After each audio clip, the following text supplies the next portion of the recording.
এটা হচ্ছে ওই আমার ওই পেয়ারের বাচ্চা, ফিমেল দুইটা যেটা বের হয় তার মধ্যে একটা ফিমেল।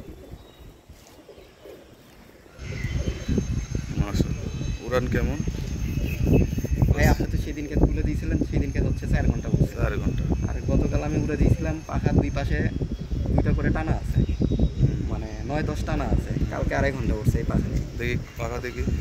ই টানা পাখা টানা কবুতর ছাড়ো না, না আমি তো ওইভাবে ছাড়ি না, কবুতর উড়ে উঠছে। তুমি ইয়ে কাত করো, এরকম কাত করে পাখাটা ইয়ে করো। হ্যাঁ হ্যাঁ এই তো টানা হ্যাঁ। টানা আছে।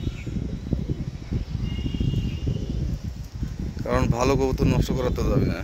কিন্তু কবুতর একটু খেলে, খেলবি পাকিস্তানি কবুতর খেলে, ওটা কোনো সমস্যা না, এর মনে হচ্ছে 9-10 না, হয়তো সমান হবে। 9-10 সমান হবে। এ পাশে একটা পাখা নষ্ট লাগছে।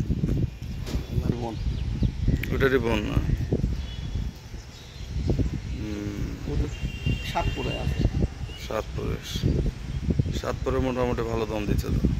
হ্যাঁ, এইটা দম দিয়েছিল 4 ঘন্টা, আপনি চলে দিয়েছিলেন। 4 ঘন্টা, হ্যাঁ। খাবার টাবার কি চেঞ্জ করছো? খাবার একটু চেঞ্জ করছিলাম, আবার আপাতত এখন ধানই চলতেছে।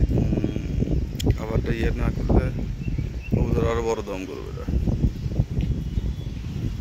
কিন্তু ধান খেলে আসলে ওরা খুব কঠিন ব্যাপার, এই যে পাখায় পাশে উঠতেছে, হ্যাঁ, দুর্বল হয়ে যায়। ঠিক আছে। এইটার আবার হচ্ছে জোর হাড্ডি বন্ধ, কিন্তু আর বাবা আমার দুইটা জোর হাড্ডি খোলা আছে একটু, কিন্তু বাচ্চা বের হয়েছে বন্ধ, গুড।